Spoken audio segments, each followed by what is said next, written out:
बिस्मिल्लाहिर्रहमानिर्रहीम अस्सलाम वालेकुम everyone, welcome to another video and welcome back to my channel. कैसे हैं आप सब लोग? आई होप आप सब लोग ठीक होंगे।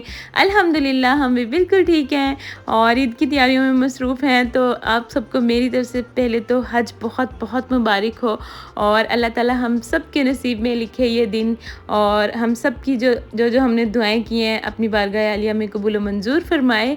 और अच्छा जी, ये था तकरीबन मतलब हज से 2 दिन पहले का व्लॉग है ये। मैंने कहा चलें एडिट करके अपलोड कर देती हूँ आज। अच्छा, मैं और हस्बैंड ना जा रहे थे बच्चों के शूज़ लेने के लिए। पहले तो हमारा प्लान था कि हम ना इकट्ठे जाएंगे, मतलब बच्चों को साथ लेकर जाएंगे। बट उस दिन इतनी शदीद गर्मी थी और हब्स थी ना कि सांस लेना मुहाल हो रहा था। तो बस फिर हमने यही फ़ैसला किया कि बच्चों को हम घर छोड़ के जाएंगे, हम खुद ही जाएंगे। और फिर हस्बैंड भी काफ़ी लेट आए थे, तकरीबन 10 बजे का टाइम था। उस वक्त तक आयत और अमल सो चुकी थी बट अलीज़ा जाग रही थी। फिर अलीज़ा को मैंने फ़ोर्स किया कि अलीज़ा गर्मी बहुत है, आप घर पे रुको, मैं और बाबा जूते लेकर आते हैं। अलीज़ा ने फिर शर्त रखी थी कि जूते आप नहीं पसंद करेंगी, बाबा पसंद करेंगे। मैंने कहा ठीक है जनाब, आपके बाबा पसंद कर लेंगे बट आप घर रुको। और बस फिर छोटी बहन को मैंने अपने तीनों बेटियों के पास छोड़ा और फिर मैं हस्बैंड के साथ आ गई थी। यहाँ पे जनाब हम देखेंगे सबसे पहले अमल के लिए, और अमल के लिए मैंने कौन से लिए थे वो मैं आपको घर चल के दिखाती हूँ। और उसके बाद फिर अलीज़ा आयत दोनों के डन कर लिए थे, नंबर मुझे पता थे तो बस फिर मैंने ले लिए थे। हमारी अम्मियाँ भी ऐसे ही लेकर आया करती थी। और उसके बाद फिर मैंने अपने लिए लिए थे। हस्बैंड को काफ़ी मैंने फ़ोर्स किया कि आप अपने शूज़ ले लें बट उन्होंने कहा कि अभी नहीं लूँगा मैं, मतलब 2 दिन पहले का व्लॉग है और अभी तक भी उन्होंने अपने शूज़ नहीं लिए। मतलब अपने बकरों की खिदमतों में इतने मसरूफ़ हैं कि उनके पास जूते लेने जाने का टाइम ही नहीं है। बहरहाल जी, जब मैं जूता लेने के लिए गई थी तो हस्बैंड ने ना पिज़्ज़ा ऑर्डर कर दिया था, तो बस हमें वो यहीं से पिक करना था। और मैं इनकी फ्री में प्रमोशन कर रही हूँ, इनका पिज़्ज़ा बहुत मज़े का होता है। मेरे हस्बैंड तो पूरे मुल्तान के पिज़्ज़ा छोड़ के बस इन्हीं से लेकर जाते हैं अगर चक्कर लगता है तो। अगर चक्कर नहीं लगता मतलब घर पे खाते हैं तो फिर यहीं पे ना हस्बैंड ने एक लड़के का नंबर लिया हुआ है तो बस उसी को कॉल कर देते हैं, वो घर जाके दे आता है। मतलब इनकी ना पीडीसीएल नंबर पे कॉल नहीं करते। अच्छा, अभी भी उन्होंने ना उस लड़के को ही कॉल की थी और उसने ना फ्रेश पिज़्ज़ा हमारे लिए पैक करवा के रख दिया था। तो हस्बैंड ने कहा था कि हम यहीं से ना जूते ले रहे हैं और जाते हुए पिज़्ज़ा पिक कर लेंगे। अच्छा, फिर भी उनसे रहा नहीं गया तो ना उन्होंने क्या किया, जब उस लड़के ने मतलब पिज़्ज़ा लेकर दिया ना, उन्होंने चुपके से उसकी पॉकेट जो डिलीवरी के चार्जेस थे वो डाल दिए। यकीन करें हमें इन चीज़ों से कोई फ़र्क नहीं पड़ता। मेरी दुआ है अल्लाह ताला सबको सबको बहुत ज़्यादा दे, सबको अपने घरों में खुश रखे। बट जो लोग मतलब इस स्टेज पे होते हैं जिनको ज़रूरत होती है, यकीन करें उनके लिए ये चीज़ें बहुत अहमियत रखती हैं और हमें इस तरह से ना ऐसे लोगों का ख़्याल करना भी चाहिए। तो बस अच्छा, पहले मैं ऐसे करती थी, मतलब रिक्शे वाले से भी बहस कर लिया करती थी बट मैंने हस्बैंड से यही बात सीखी है कि अगर जो ऐसे लोगों को देते हैं ना, मतलब उनके रिज़्क में कभी भी कमी नहीं आती, अल्लाह ताला बढ़ाता है। तो अब मैं बहुत मतलब करती हूँ, अल्लाह ताला सबको तौफ़ीक दे और अल्लाह ताला देने वालों में से रखे, लेने वालों में से कभी करे भी ना। मैं मतलब मेरी ये दिल से दुआ है कि अल्लाह ताला सबको देने वालों में से करे। अच्छा, पहले मैं रिक्शे वाले से बहस कर लिया करती थी बट अब नहीं करती, क्योंकि मेरे हस्बैंड कहते हैं कि जब आप इतने सारे पैसे शॉपिंग पे खर्च कर देते हो तो अगर रिक्शे वाले ने 200 मांगे उसकी जगह आप उसको 3 दे दोगे, 3 मांगे 4 दे दोगे, उन 100 से आपका कुछ भी नहीं बन जाना लेकिन उसका भला हो जाएगा। मैंने कहा बात तो सोचने की है और अल्हम्दुलिल्लाह मैं अमल भी करती हूँ। और बस अब हम लोग पहुँच गए हैं घर और हस्बैंड मुझे कह रहे थे मैम आप अपने गेट के बाहर जो बेल लगी हुई है वहाँ से धब्बे तो उतार लें। मैंने कहा भाई मेरा घर बच्चों वाला है तो बच्चे सारा दिन मतलब बेल बजा रहे होते हैं तो धब्बे लग ही जाते हैं। वैसे तो मैं ख़ुद भी वॉश करवा देती हूँ हेल्पर से और मतलब इन टाइल्स के ऊपर 1-2 दिन बाद कपड़ा मार देती हूँ बट फिर भी धब्बे नज़र आते हैं, ब्लैक चीज़ के ऊपर ऐसे ही आते हैं। और ये लिए थे हमने अमल के शूज़, लीज़ा के शूज़। बस मैंने सही तरह नहीं दिखाया, छोटा सा ये एक क्लिप बनाया था, ईद वाले दिन देख लीजिएगा। उसके बाद मैंने ये थोड़ी सी लेसें शेसें ली थी और छोटे मोटे और 2-3 काम थे। अमल के पैम्पर ख़त्म हो चुके थे और बस जी अब थक टुट के हम खाते हैं पिज़्ज़ा और बहुत ही मज़े का था, मज़ा आ गया था। आपका भी देख के मुँह में पानी आ रहा होगा, अगर दिल कर रहा है तो आप भी जाएँ, खाएँ या फिर ऑर्डर करें। तो बस जनाब उसके बाद फिर हम लोगों ने पिज़्ज़ा शिज़्ज़ा खाया, रात के तकरीबन 12 बजे का टाइम था। उसके बाद मैंने कोई वीडियो नहीं बनाई। फिर ये था तकरीबन हज वाला दिन, मतलब कल का दिन है, मैं आज वॉइस ओवर कर रही हूँ, कल ईद है। तो बस यहाँ पे मैं आफ्टर बिफोर ले रही थी। मैंने अपनी आपी से कहा था कि आप ही मुझे यहाँ पे ना मिरर के पास थोड़ी सी डेकोरेशंस कर दें, और बस मैंने कहा चलें आपी मैं इसका ना थोड़ा सा आफ्टर बिफोर ले लेती हूँ कि ये पहले कैसी जगह थी, उसके बाद फिर हम दिखाएंगे इंशाल्लाह डेकोरेशन के बाद कि ये फिर कैसी लग रही थी जगह। तो बस उसके बाद फिर वो अपने काम में लग गई थी, और ये था तकरीबन 3 बजे का टाइम। यहाँ पे अब्बू आए थे, बस वो बैठे हुए थे, और इतना मज़ा आया था ना, मतलब हज वाले दिन अल्हम्दुलिल्लाह ऐसे लग रहा था जैसे ईद का दिन है। पता नहीं अजीब सी खुशी थी दिल को। तो बस अल्लाह ताला हमारे नसीब में भी लिखे। मैं कहती हूँ कितनी खुश नसीब है वो दुनिया, मतलब कितने खुश नसीब हैं वो लोग जितने इतनी दुनिया में से अल्लाह ताला ने सेलेक्ट किया और इस दिन के लिए बुलाया। तो बस अल्लाह ताला हमें भी कभी सिलेक्ट करेंगे, हमें भी बुलाएंगे। और यहाँ पे अपी सब बच्चों को मेहंदियाँ लगा रही थी। खैर से बच्चे कितने हैं हमारी, माशाल्लाह 4 बेटियाँ अपी की हैं, 3 मेरी, 7 हो गई और एक बेटी बड़े भाई की, 8 माशाल्लाह माशाल्लाह 8 रहमतें हैं।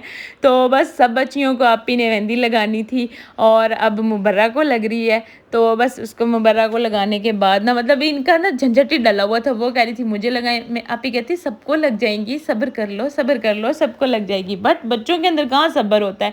लेकिन ये है कि मेरी मेहनत बच गई, फिर मुझे पार्लर लेकर जाना पड़ता अगर आप ही ना होती। और बस छोटी दोनों बहनों को मैंने बुलाया हुआ था क्लीनिंग के लिए, मतलब किचन की हमें ना थोड़ी सी सेटिंग करनी थी। थोड़ा सा मेरे माइंड में था कि मैं ना किचन की थोड़ी बहुत ना ऑर्गेनाइजेशन करूँगी। तो बस उसके बाद फिर मैं यहाँ पे मैंगो शेक बना रही थी, और आपको तो पता ही है गर्मियाँ हो मैंगो शेक ना हो ही नहीं सकता। और मेरे घर के हालात चेक करें, अमल यहाँ पे उठा के कैन फेर रही है, बच्चों को आयत को मेहंदी लग गई है, मुबर्रा को लग गई है, आधे बच्चे फारिग हो गए हैं, आधे रह गए हैं। तो खैर से माशाल्लाह अच्छी खासी रौनक लगी हुई थी, ऐसा ही लग रहा था जैसे ईद का दिन है। तो बस अब ये छोटी बहन से मैंने कहा था यार मेरा छोटा सा व्लॉग ही बना दो, मैं तो चलो अपने काम कर रही हूँ, तो तुम मुझे थोड़ा सा ये क्लिप शिलिप बना दो उसके हाथ में। फिर मैंने मोबाइल दे दिया था, और फिर शाम को ना हेल्पर भी आ गई थी। मैंने कहा था बाजी छोटे बच्चों वाला घर है, मतलब आप फिर ईद की छुट्टियां भी करोगी तो प्लीज़ यहाँ पे ना आप हमारे कपड़े वॉश कर जाएं। तो बस बाजी यहाँ पे हमारे सारे कपड़े वॉश करके चली गई थी, और गर्मी काफ़ी शदीद हुई पड़ी थी, और बादल भी छाए हुए थे, ऐसे लग रहा था कुछ आएगा, बट कुछ भी नहीं आया था। बस ऐसे ही मौसम ना हब्स वाला हुआ था। तो बस उसके बाद फिर कपड़े भी धुल गए हैं। अब चलते हैं अंदर। ये उसी ने क्लिप बनाए हैं, मैं उसी की बनाई हुई वीडियो पे वॉइस ओवर कर रही हूँ। बस अब वो जा रहे हैं अब।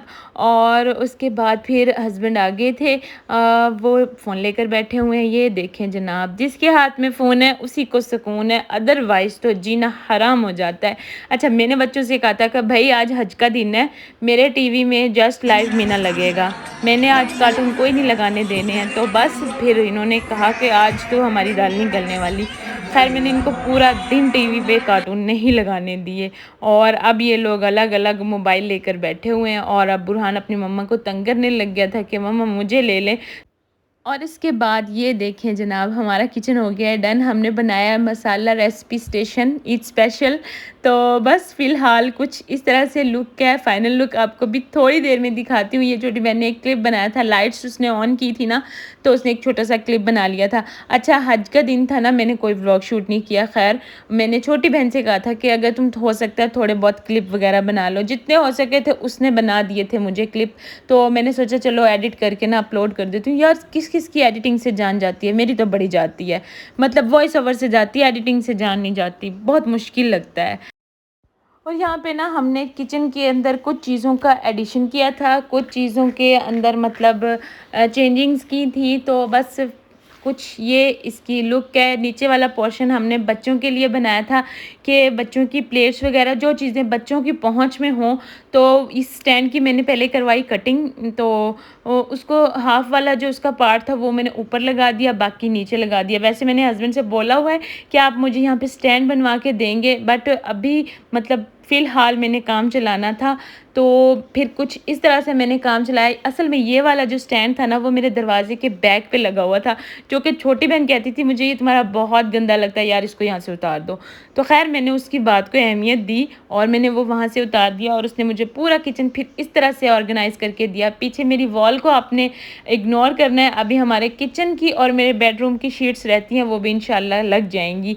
तो हर काम मतलब होने का ना एक वक्त होता है, तो आपके अंदर थोड़ा सा सब्र होना चाहिए, वक्त के साथ साथ सब कुछ हो जाता है।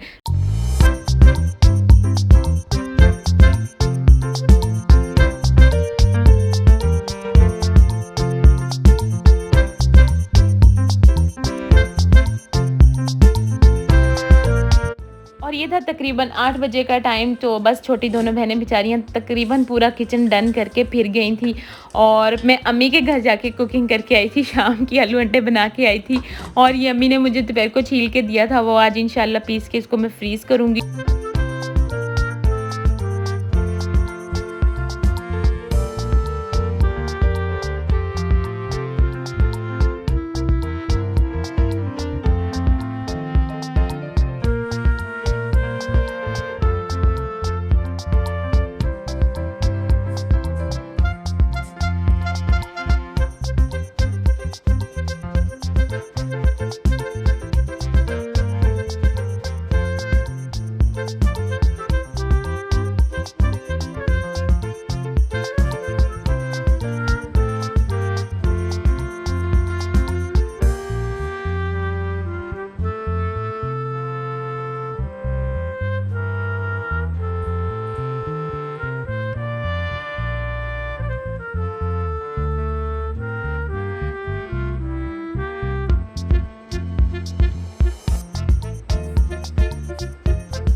और ये देखें, शुरू में मैंने आपको इसका आफ्टर दिखाया था और बिफ़ोर ये कुछ ऐसा लग रहा है। और हमने ईद के हिसाब से मतलब वापस से थोड़ी सी इसकी ना डेकोरेशंस करवाई थी, अभी इसकी डस्टिंग होनी बाकी है, इसके मैस को इग्नोर करें। यहीं तक थी मेरी आज की वीडियो। आई होप आप लोगों को अच्छी लगी होगी। अच्छी लगी है तो लाइक कर दें, चैनल पर न्यू है तो सब्सक्राइब कर दें, दुआओं में याद रखिएगा। मिलते हैं नेक्स्ट वीडियो में, तब तक के लिए अल्लाह हाफिज़।